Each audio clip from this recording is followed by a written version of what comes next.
This is the Amazing Facts Crusade with Joe Cruz.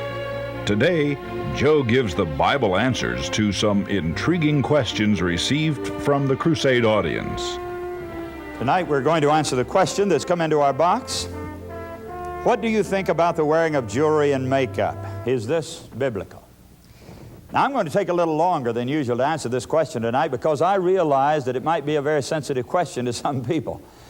And I like to really make certain that I'm not giving just my opinion on something. You know, it doesn't matter what I think about it, by the way. That question is worded in a sort of awkward way because it doesn't matter one bit what I think or what you think. And you know, it doesn't even matter what this church or this preacher or that preacher thinks about it.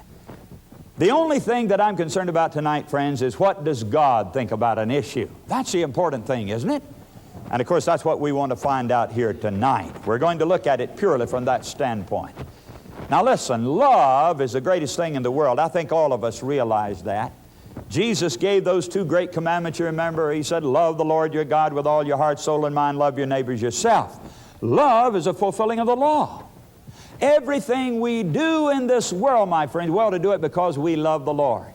Everything we do in relation to our service for God, our obedience, our keeping of the commandments of God, is to be done from the motive of love, not a fire escape. I think I talked to you before about a fire escape religion. There are a lot of people that have this. They really do. They know there's a fire down at the end of the road, and they don't want to go in it. So what do? They force themselves to do all the things they believe that Christian people ought to do in order to stay out of the fire. Now that is a miserable, miserable religion, friends. When we obey God and keep His commandments and anything else we do, we should do it because we love Him with all our hearts. Now, we do that all the time on a human basis, don't we? We really do. My wife prepares my favorite dish when I come in at night, not because she's afraid I'll divorce her, but because she loves me and she wants to please me.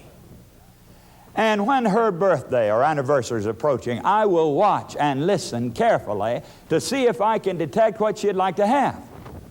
Now, she doesn't have to hit me over the head to let me know. You know, the little women have ways of doing that.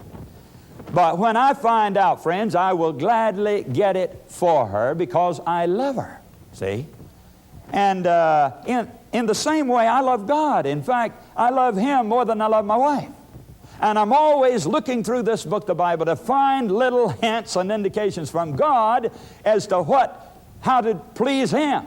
Now, shouldn't we be doing that all the time, friends?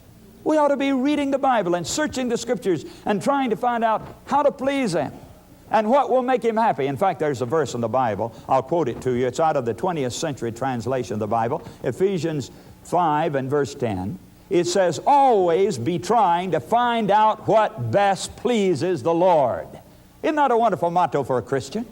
Always be searching the Bible to find out there how to please Him in what we do. Whether it's a little thing or a big thing, that should be our motive. And God should not have to threaten us, friends, to get us to do things. All He needs to do, if we really love Him, our eyes and mind will be quick and keen to respond to it, and we'll do it because we love Him. Look at this text in Psalm 32, verse 8. It's one of my favorite Psalms. But in the 8th verse of Psalm 32, God says, I will instruct thee and teach thee in the way which thou shalt go. I will guide thee with mine eye. Be ye not as the horse or as the mule, which have no understanding, whose mouth must be held in with bit and bridle, lest they come near unto thee. Now God said, look, I want to guide you with my eye. I want to instruct you with my eye. I want to be able to just glance at you and correct you, and you'll respond to me because you love me. I don't want to have to jerk you around like a horse or a mule to correct you. I just want to glance at you with my eye and have you to be corrected. Now, friends, I believe that for somebody who loves, that's all that's needed. Isn't that right? And we ought to be very sensitive to God's will by studying the Bible and finding out what He says in there and what pleases Him and what displeases Him. And friends, listen, if I find that something displeases the Lord, even if He gives me a hint and a good indication, He doesn't have to say, look, you do this or else. I'll throw you in the fire if you don't do this. He doesn't have to say that to me. All He has to say is, look, I don't like that. And shouldn't that be sufficient, friends? Shouldn't that be sufficient? Now the question tonight is, what does God think about the wearing of makeup and jewelry? Not what Joe Cruz or anybody else thinks. What does God think? Does He like it? Or does He dislike it? And I say, friends, if we can find the answer to that question in the Bible, we've got the answer to the question that came in the question box, haven't we? We ought to have it. I hope we have it if we can find that out. Now, what does the Bible say? Does God give us any hints or indications here in the Bible as to what He thinks about this practice? Well, I'm going to go right through the Bible reading a number of verses tonight. And by the way, all of these verses will be in a little book that will be handed out as you leave the meeting today. And this will contain every text that I'm going to give right now, plus a lot more as well. I think about 46 texts.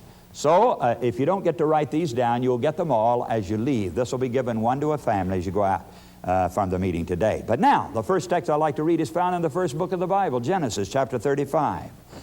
And God said unto Jacob, Arise, go up to Bethel, and dwell there, and make there an altar unto God that appeared unto thee when thou fleddest from the face of Esau thy brother.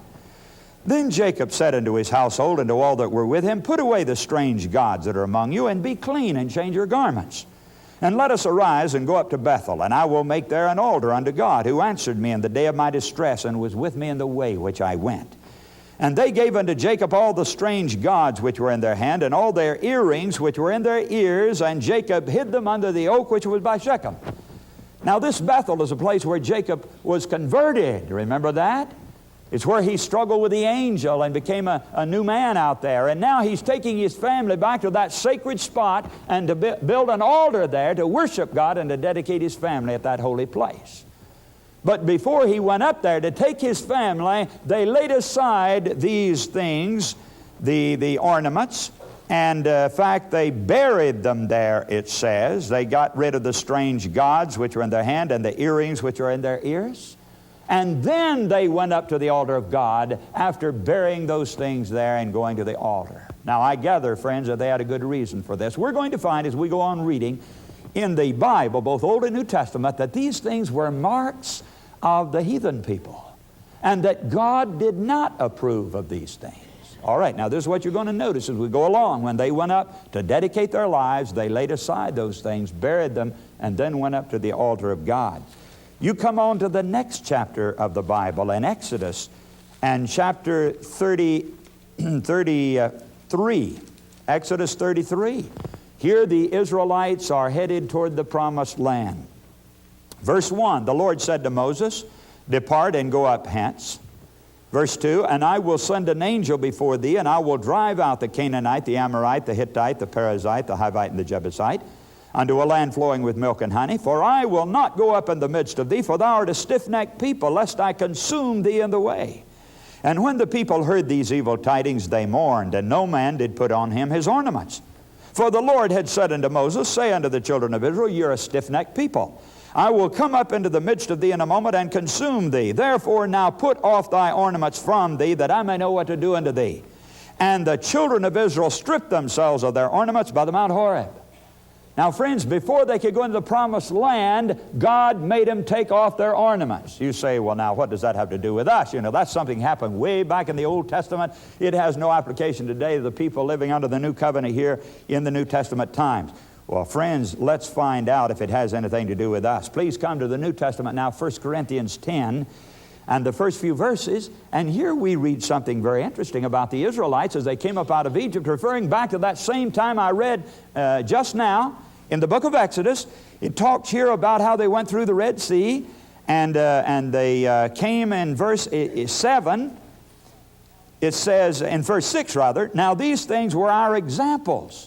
Talking about the Israelites as they began their journey to the promised land. Now these things were our examples, to the intent we should not lust after evil things as they lusted. Neither be ye idolaters, as were some of them. Neither let us commit fornication, as some of them committed. Neither let us tempt Christ, as some of them also tempted. Neither murmur ye, as some of them murmured. Verse 11, Now all these things happened unto them for examples, and they're written for our admonition, upon whom the ends of the world are come. Now listen, everything that happened to that ancient nation of Israel happened as an example for us, friends. There is a direct parallel between ancient Israel and modern Israel. We're modern Israel, you see. And their coming out of the bondage of Egypt represents our coming out of the bondage of sin. Their crossing the Red Sea represents baptism for us, because it says right here, and they were all baptized unto Moses and the cloud and the sea.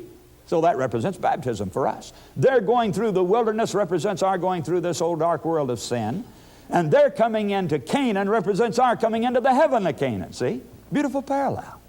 And it says it all happened for an example for us. And so when we come back here and read that before they could go into the land of Canaan, they had to lay aside their ornaments. My friends, there is a parallel. I really believe that it's an indication of what pleases the Lord. Now you come on down to 2 Kings 9 and verse 30. And we find the first recorded instance of the use of colorful cosmetics. Now this is the first either inside or outside the Bible. We don't have any record even from secular history of any earlier use of colorful cosmetics than this text right here in 2 Kings 9:30. And when Jehu was come to Jezreel, Jezebel heard of it, and she painted her face and tarred her head and looked out at a window. That's the first record we have of a woman painting her face.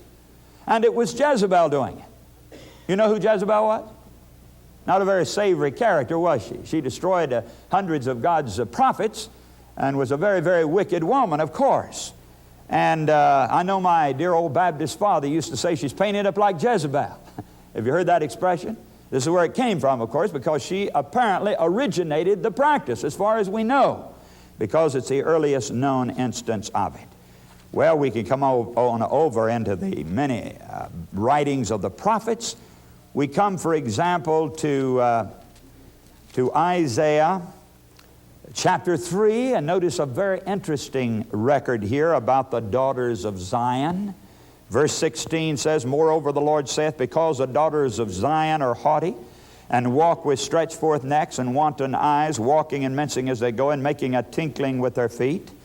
Verse 18, And that day the Lord will take away the bravery of their tinkling ornaments about their feet, and their cauls and their round tires like the moon, the chains and the bracelets and the mufflers, the bonnets and the ornaments of the legs and the headbands and the tablets and the earrings, the rings and nose jewels. Now some of these we don't even recognize. They're oriental objects of adornment. Over in India, for example, where I lived for 5 years, you see all of these things.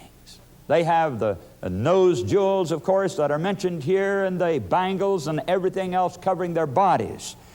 And after describing the fact that the daughters of Zion were wearing these things, come on down a few verses now and see what God thought about it and what He said about it. In chapter 4, verses 2 to 4. In that day shall the branch of the Lord be beautiful and glorious, and the fruit of the earth shall be excellent and comely for them that are escaped of Israel. And it shall come to pass that he that is left in Zion and he that remaineth in Jerusalem shall be called holy, even every one that's written among the living in Jerusalem, when the Lord shall have washed away the filth of the daughters of Zion, and shall have purged the blood of Jerusalem from the midst thereof by the spirit of judgment and by the spirit of burning. God says, I'm going to wash away the filth of the daughters of Zion, after describing it, of course. And then He said the ones that are left are going to be holy and beautiful and glorious and comely, which means good looking. You know, the women put these things on to make themselves good looking. But God apparently doesn't see things the way we do, friends. And He said, I'm going to wash away the filth of these daughters of Zion. And then He says those that are left are going to be comely and beautiful and glorious and holy. So we get a pretty good idea here, again, of the way God looked upon these things. Now, notice He says here, rings. He says rings. Now, I've had people say to me, I've had a high school senior say to me, well, you know, God wasn't talking about my class ring, because that's not really an ornament. That's a symbol of my being a senior. So He wasn't talking about that. He was talking about other kinds of rings. And then I've had Masons say the same thing. You know, they have a Masonic ring, and they say, well, you know, my ring signifies the fact I belong to the lodge. And so God wasn't talking about this ring. He was talking about other rings. And then, of course, there's the birthstone ring and the friendship ring and the engagement ring and the wedding ring, and you could go right on down the list. And it would be easy, I think, for any of us to say, well, you know, God wasn't talking about the one I got on. He was talking about everybody else's. Now, friends, what are we trying to find out here as we read these verses? We're trying to find out how to please the Lord. Is that right? Not how to get around pleasing Him. See, we're trying to find out how to please Him. Now, I can quibble over the kind of of ornaments I'm wearing, the kind of rings. And I can say, well, God didn't mean this. But friends, I don't want to run any risk of displeasing God. Do you? I'm trying to find out how to please Him. I'm not trying to find out how much I can get by with and still make it to heaven. Now, God is not saying here, you take that off or else. No, He's not. All He's doing is giving us some hints and some indications of what He likes and what pleases Him. And what I'm saying is, friends, if we love Jesus with all our heart, we'll want to do the thing that pleases Him, and we'll not want to run any risk of displeasing Him. That's what I believe. Now, sometimes people say, well, Brother Joe, what about the wedding ring? You know, that one really is a sort of a sacred thing. Well, do you find anything in the Bible, my friends, about any sign or symbol of being married? Do you find anything in the Bible about that? Do you know what a marriage is made up of? Promises that two people make to each other. Isn't that right? Promises. Do you know where that wedding ring came from? Let me read you something interesting. I've got here in my hand a page out of the book by Cardinal John Newman, one of the princes of the cardinals of the Catholic Church. He wrote a book entitled An Essay on the Development of Christian Doctrine. And in this book, he gave some very interesting statements about how paganism came in from sun worship into the Catholic Church. Here's the statement he makes in this book. He said, Constantine, in order to recommend the new religion to the heathen, transferred into it the outward ornaments to which they had been accustomed in their own. Now, here's a cardinal of the church saying that when Constantine came into the Catholic Church, he brought a lot of pagan things with him. He says, it is not necessary to go into a subject which the diligence of Protestant writers has made familiar to most of us.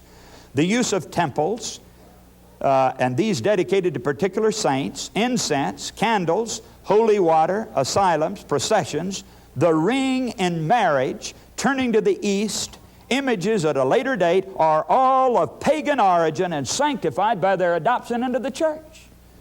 Now, friends, that ring originally represented the disk of the sun. It was worn by the pagan sun worshipers to honor their sun god and to be with them constantly to remind them of the disk of the sun. And when Constantine brought all these pagan objects into the church, he brought that ring with him, and the nuns of the church began to wear it to represent being married to Christ or married to the church. And from there it passed into Protestantism as a sign of marriage. But it's not in the Bible at all. I know people who think that they don't have that little piece of metal on their finger, they're not married. And they pull it off at times and say they're not married. Well, now, friends, you're married because you make vows to God and to each other. That's what marriage is. And that little ring doesn't mean a thing. I don't have to prove that I'm faithful to my wife to the public. I don't have to prove to anybody. I keep my promises. I'm faithful because of the promises I made. But I just mentioned this to give you a little background and to show you that we don't have to quibble over the kind, whether it's a class ring, a Masonic ring, or any other ring. I say let's give God the benefit of the doubt. Why run a risk of displeasing Him? And if He doesn't like rings, let's say, well, that's it. We won't bother with any of them. Come on down to the next book of the Bible, which is Jeremiah, chapter 4, verse 30. And when thou art spoiled, what wilt thou do? Though thou clothest thyself with crimson, though thou deckest thee with ornaments of gold, though thou rentest thy face with painting, in vain shalt thou make thyself fair. Thy lovers will despise thee, they will seek thy life. Now, all through the Bible, God uses a woman to represent the church. Remember that? A woman to represent the church. He's married to the church. She's the bride. He's the bridegroom. And He uses this woman to symbolize the relationship with His faithful people. But friends, when His people became unfaithful and turned away from Him, how do you think the woman is represented? The bride of Christ. She's represented as going after her lovers and becoming unfaithful to Him, see? And in every case that I can read here in the prophets, my friends, when she turns away symbolically from her husband to go after her lovers, she puts on all of the adornments. In other words, it's used in the Bible as a symbol of apostasy and a symbol of unfaithfulness. Here he's talking about his bride, and he says, thy lovers will despise thee, though you clothe yourself with ornaments of gold and rent your face with painting. He says, they will despise thee, they'll seek thy life. Going on into the next book of the prophets, in Ezekiel chapter 23. He uses two women here to represent Judah and Israel in verse 36. He gives them names even. He said, the Lord said moreover unto me, Son of man, wilt thou judge Aholah and Aholibah? Yea, declare unto them their abominations, that they've committed adultery. And verse 40, and furthermore that ye have sent for men to come from far, unto whom a messenger was sent. And lo, they came, for whom thou didst wash thyself, paintest thy eyes, and deckest thyself with ornaments. He said, you've turned away from me, you've gone after your lovers, and you put on all these things and have become unfaithful to me. You find that same thought repeated again in the little book of Hosea, chapter 2 and verse 13. And I will visit upon her the days of Balaam, wherein she burned incense to them, and she decked herself with her earrings and her jewels, and she went after her lovers and forgot me, saith the Lord. Same thing again, turning away from Him, going off to commit spiritual adultery, and putting on all these things which are used in the Bible as a symbol of unfaithfulness. Coming over into the New Testament, we find similar statements. In 1 Peter 3, 1-3, likewise, ye wives, be in subjection to your own husbands, that if any obey not the word, they also may without the word be won by the conversation of the wives. And this word conversation, of course, is a word meaning the deportment, the conduct, not just the speech, but rather the whole way of life. While they behold your chaste conversation coupled with fear, whose adorning, let it not be that outward adorning of plaiting the hair and of wearing of gold. Now this word plating, by the way, is a Greek word meaning to weave ornaments into the hair. See, the word here is plating, and there's another use of it we'll read now in Timothy in just a moment. But it says, let it be the hidden man of the heart, and that which is not corruptible, even the ornament of a meek and quiet spirit. Then we come back to Timothy here. First Timothy 2, verse 9. It says, in like manner also, that women adorn themselves in modest apparel, with shamefacedness and sobriety, not with broided hair or gold or pearls. And this word broided, that's the word I was thinking of. Plated in Peter, and here it's broided, but it's the same original word, meaning the weaving of ornaments into. So it says, not with this, but which becometh women professing godliness with good works. So these are just a few texts now. And friends, to me, these give, and this is not all of them by any means. You'll find most of them, though, in the little book you'll receive. But I've just read enough to show you the hints that are given in the Bible. And I think they're a little more than hints, really. I think they're more than little hints and indications. Now, somebody may say, well, Brother Joe, you know, that's a little thing. You're talking about a small, little, inconsequential thing. Of course it is. Well, let me ask you something, Rich. How do you show your love the most? By the big things or the little things you do? Well, you ask any lady, you know. I'm sure my wife would appreciate a new washing machine or a new dryer for her birthday. But if I came in one day with a little bunch of hand-picked flowers that I'd gone out in the field and gathered for her, and come in and say, honey, I'm going to dry the dishes for you today, she would appreciate that a lot more than the washer or dryer. She really would. It would show my love for her a lot more, because she would know that I'd never go out and pick those flowers for any other reason except that I wanted to please her, show my love to her. It's in those little things, folks, that we do that really show our love. You may think this is a small matter. Maybe it is. But I believe it's in those small things that we really show our true love to God and our willingness to put Him above ourselves. You've just been listening to Joe Cruz on the remarkable question of what the Bible has to say on the use of cosmetics in jewelry.